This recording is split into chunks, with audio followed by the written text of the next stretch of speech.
Hi, my name is Katia Castellanos, and as always, I would love to welcome you to the Random Format Show, the place where we speak with a local creative artist, introduce you to the faces of film, music, and fashion, and overall culture of San Antonio, Texas. So today, we have a special edition for the coronavirus, for the way that it treated us all. It affected our lives as people, as families, as a community, and as an industry in general. I want to introduce you to one of the special person that I'm privileged to know, Steve Schelgunov, a very creative individual, a very passionate individual. I can keep talking on and on and on and on about what you do, but I think that would be best if I let you tell us a little bit more about yourself. Okay, well, I've had a lot of jobs. Currently I work for Iheart Media. I have I'm working on developing a podcast about blues and the history of blues. It's going to be Americana blues, and including the history and the study of where people have got their music from in the most recent years, and hoping that I can help them remember that, where it all came from, and using music to bring people together again. It has that amazing ability, doesn't it? It does. To bring people together and to let them agree on the aspects of life that are really, really important, to look inside of themselves and see what really matters. And especially at times like that, when we are all affected by this pandemic, it's crucial to have this in our lives. It is. I feel. It's very important. And I want to see that bring us all together a little bit more. Hopefully take some of the tension away. Yeah, it's going to be hard. Indeed. It's going to be hard, but every little bit counts, I think, on that. I think as long as we can put in the work, we can work together. Yes. We can create amazing things. We don't even know what we are capable of. God gives us those opportunities in order to utilize it the right way, and make sure we're doing something good for this world and for our neighbors. And that's the most important part, is each other and making sure we care for each other. And I'm not a highly religious person, but I do believe in karma and helping my neighbors and having them help me. And I mean, that's the most critical thing to me. Really is critical. Act the way that you like to be treated. That's the Exactly. thing that we all need to remember. Exactly. And as long as we can concentrate our attention somewhere elsewhere than within ourselves, as long as we can project all the goodness into the world and be generous with what we can give, we can get back so much more. Yes, definitely. So I would like to ask you about your upcoming project, your podcast on the Americana music. Was it something that you created during the pandemic? Was the idea something that you encountered in the sense? It was an idea before the pandemic, but the pandemic kind of made it a different idea. It went from just being a little bit of a history to more, I felt it became more important, and it's called Bluez By You. Bluez, and I felt that it was really important to start, like I said, focusing on bringing people back to the roots. There's a lot of good things that have happened in America. I mean, bad things, good things, but it's all our history. It's all our history. And it's very important to remember about our history. It is, yes. Because our roots determine our future. Right. And that's what I think, that there's a lot of our history is slowly being eroded by everything else. It's being overrun, and we're forgetting our history and music, and those are the values that we need to also be always be mindful of. Right. It's something very important to me. Absolutely. And I noticed that in Texas and generally the Americana music, it's not as popular as it can be. Right. Why do you think? What is the reason for that? Why nobody's really concentrating on the early blues music? Well, I think part of it is because there's a lot of Tejano music here, so it's kind of replaced in a way. Replaced, yes. And at the same time, Tejano and other forms of music are still blues and early Americana music. You're putting them together and finding what's related and how they were related, and so it's not all that bad. I just think that it needs more exposure on the blues side. And I feel once the people learn about the history of Americana music, about the blues, about the jazz, about the soul, the roots of things, that they're going to fall in love with it, Right. just like you did, and just like I did, because I enjoy this music so much. I think it brings healing to us. That's what we spoke before. It definitely does. On my way down here, I had my music up, just to listen to music and enjoy it. I do not listen to a lot of commercial music, I should say. I like... And what's the reason for that? Because commercial music is commercial music. It's overdone. Too commercial, to your liking. It's just way overdone. The Taylor Swifts, all that stuff. I just feel it's overdone. And so I want to bring back... Yeah, there is... I agree. I feel like the music industry really needs to have more purity, the more realness to that. Right. Something of value. It should provide something for people to think about, to concentrate, to listen and really ask themselves, what is really happening with me, with this world? Right. What does really matter for me in this life? So that's amazing, and I'm extremely happy to see somebody covering that style of music. That's crucial for us to know all of the aspects. And like with everything else, not just the music, I feel like if we would be more open to everything, if we would be willing to learn about each other, about our cultures, about the things that we love, we enjoy, that are really dear to us, then we would all end up in a better place. And that's the next step of this, is that I want to bring around international blues in music. That's very interesting. Folk and showing where everything in all the other countries were influenced, or how they influenced us in the United States. But I want to hear just the roots of music from all over the world. I feel like it's much needed, and I cannot wait to listen to this podcast. Thank you. I think you're up on something great, and I think it really deserves to have a great success, because you're covering a truly amazing subject. We're concentrating today on what's happening in the world due to the pandemic. So I would like to ask you a few questions about your own experience, and how did it affect your creativity? Was it hard for you to deal with it? What kind of hurdles have you experienced? What things really, if not broke you down, but made you wonder and doubt the situation that is going on? Okay. Ask a question. That's a lot to say. Yes, I've had hard moments in my life. I've had really down moments. But then I focus back on to what makes me happy again. And every now and then it's harder than I thought. Of course, I live down here alone. All my family's in Colorado or Oregon, so I don't get to see them. So there's been some homesickness, and this was a tough time when you live entirely alone. And I get so mad at this. We got stuck together as a couple. Lucky you.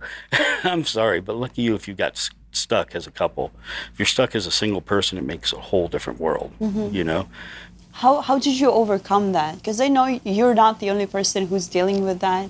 And what would be something that you can tell to the people who are going through exact same situation right now? First of all, take a deep breath and look back. Look back on your happiness. Find those things that made you happy, and bring them back. Enjoy your animals. If you have animals, take care of those. Anything like that. Anything you can take care of, whether it's a plant, an animal, or a neighbor. It's all about caring. It's all about caring. That's the best way to feel better, is when you care for somebody or something. No, that's a very deep answer to a very deep question. I really, really love it. So as for you, for the creative person, I know that you're doing your work. We're all relying on our income, and it's an important part of our life. Because of the pandemic, how did it affect your situation? Well, it affected my income majorly, because I had to take 2 weeks of unpaid vacation, which for me is quite a bit of money, a loss of a lot of money. So I've been out driving Lyft to make up for it as much as I can. The money is the bad part. Working from home, I do have my job, though. I was able to maintain and keep my job, so that was good. Just a little loss of income. That was the worst part, I think. So what do you think are the aspects of the business that need more support than anything? Aspects of Of business, of work, of something that you do, something that needs recovery in order for the system to function the way that it should. That needs to, first of all, artists, we need to go back into co-ops. I think we need to open up co-ops, get rid of the major, I know, like Tyson and things like that, because if Tyson goes down or Smithfield goes down, everything goes down. But if we go back to the co-op days where each little town had their meat packing plants, their grain plants, things like that, that if something went wrong there, it only had to go 20 or 50 miles down the road, 100 miles down the road, and you were recovered. Why do you think it haven't been done already? Politics, money, business politics. It's all about money and politics. And they say that there are only two subjects that you much rather not touch at all if you could. It's religion and politics, because you're never going to be able to get anywhere. Right. You can talk about it forever, and you can have some good points, but it's just like water. Yes. It just doesn't go nowhere. And a whole system, I think, it's been affected by the pandemic. So what do you think about the structure of the system? What have changed because of what happened to all of us? Well, I think one thing, we jumped ahead too fast. What do you mean by that? We opened up way too many things way too fast. Things are already starting to shut back down, from what I'm hearing. And I think that's just a shame. I mean, because they could have stayed okay, but now everything went real quick. You know, it's just like the hair out of the line as quick as they could. So I think we could have had more patience. We should have. But at the same time, on the money side of it, when you look at what we needed financially, are we going into a Great Depression? We are at that point, I think. Well, speaking about the Great Depression, you brought a very interesting point. I know a lot of times people are talking, COVID-19 can be a new Great Depression. It can have the similar effects on the system, on the people, on the whole country. What do you think about that? Do you think we can kind of put the parallel between the two? I think so. I think we are seeing it, and if you even watch YouTube a lot and stuff, all of a sudden things that are popping up is depression-era cooking and starting your victory gardens and things like that. It's, we have to find that. We have to bring that back, and it's a great way to recover. Do you think we got detached from the nature, detached from the simplest things? And that might be the reason why we just don't want to go back. I understand. Maybe we just have too much pride to do that. What do you think? I agree with you there. I think we should step back and look at it and be mindful of where we were, who we are, where we came from. Plain and simple. It's again, it's the roots of things, And that's kind of why my project feels good. It's about the roots. Let's go back to our roots and bring them back. It's the only way I can see it. How can we do that as the people in the entertainment industry? What do you think would be the way to go in order to? The entertainment industry is the scariest one right now. True, and it's the one that is the most affected. It is, and it makes me most sad about the artists not being able to perform in live venues anymore. Having to rely on studio time, and if you think about it, for any artist, the most important thing, the thing that defines their life, is the ability to create. Right. Is the ability to give people what they can. That's how they get their value of life, their purpose of life, and we have been all robbed from that, unfortunately. And it's affected us mentally, physically, financially. The economy has crashed. Yes. It caused the industry, I believe it was $5 billion of a loss last time that I checked. Wow. Yeah. And it's just the official data. Of course, we all know there is more that underlies in this issue. And Iheart, I look at Iheart, and what they're doing is, it's more of a or it's not podcast, excuse me. It's more social media. The apps, the music, and things like that. But they're more on the commercial side of it. iHeart. So what does iHeart has to offer to the people, to the artists? Do they have something in place that they're doing to support the local community, the local artists? I have not seen that. And You I'll have be not honest, seen it? I'm probably going to get in trouble. But I mean, they care about the local community. I know that, but I'm not sure that I see them supporting the local artist as much as they should. You know, it's much more about the commercialism. And iHeart, to be honest, is an advertising company. It's not a music company. And from the standpoint of the radio company is something that the people listen all the time. We all turn on a radio when we get in the car, or when we're feeling down, or when we're cleaning the house or something like that. And it's kind of there. It's there all the time. We get used to that. It becomes a part of our life. And what we hear is also determines on our thoughts and how we feel about things. As a radio station, what do you think they can provide to people to bring that comfort? Do you think they have that ability to do that? Yes, they do. And I've seen that happen, especially in times of real crisis, like when hurricanes strike. And there's other things besides pandemics going on in local communities that iHeart does a great job supporting them. I mean, they go out and, you know, they do the food drives, they do everything, and they make sure everyone knows that there's resources available for them. I think that's one thing they do wonderfully. So we were speaking with you about the media, because I feel like the radio stations, they also, in a way, are a part of the media. I've researched a lot of the statistics. I looked at the numbers. They really surprised me in certain standpoints. The other ones were more expected. What I thought about is that the media really didn't know how to act and how to highlight that pandemic situation. So do you think that the media is actually affecting people negatively, other than bringing them the information that they need? And why do you think so? I don't think negatively, but I don't think it's bringing everything that it could be bringing. They were unprepared. Even working from home, as I do, my whole company, when we went to work from home, I mean, we got 800, 900 people all of a sudden working from home. We weren't prepared how to do that. It was all of a sudden a learning curve that, okay, nobody's coming into the office. We got 800, 900 people that have to work from home now. How do we do that? So I don't think a lot of people were prepared. How do you prepare for this?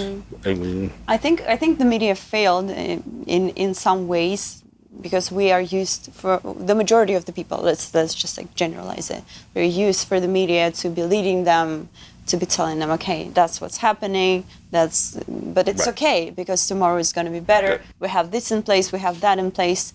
At one standpoint, we were in a complete mid-air. We didn't know what's going to happen, how we're going to live tomorrow, where we're going to get the money, where we're going to get the food. And what do you think about this situation? Like, why did it happen? And what could have been done differently about this entire aspect? As far as the pandemic, or as far as we reacted? The reaction. The reaction? I think, one, we needed to support people more. We needed to find a quicker solution, not being so... We were afraid to... I want to say it this way. We were worried about money, not about each other, not about lives. And I know that sounds funny, because all they talk about is the number of lives and death. But we were so worried about the money, and we're still worried about the money, and we have to be worried about the money at the same time. Do you think it has something to do with the way the country is set up, being a capitalistic country? Oh, absolutely. Is that something that we were taught to do from the young age, and something that is kind of embedded in our brain? Do you think that we need to just change our perspective? I think so, at least from my age bracket, yes, definitely.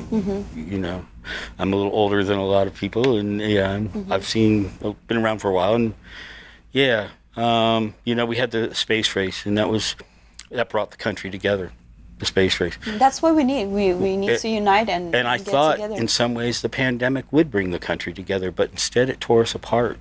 It tore the country and the world apart over something that should have brought us all together and said, we can do this together, we can fix this together. But instead, let's fight about it. Yeah, that was a wrong decision. But you know what, Steve? I believe that this situation is far from over.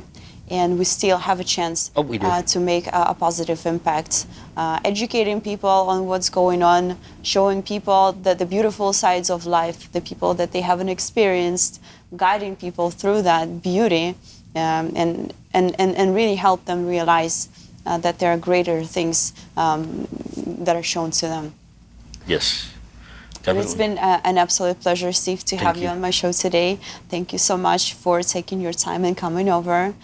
We cannot wait to have your podcast come out and listen to it, and definitely going to share it with our viewers. Okay, thank you. And in the meantime, let's pray for a positive change. Please. For the sake of every one of us and the country and the world in general. Yes, definitely. Thank you. Thank you.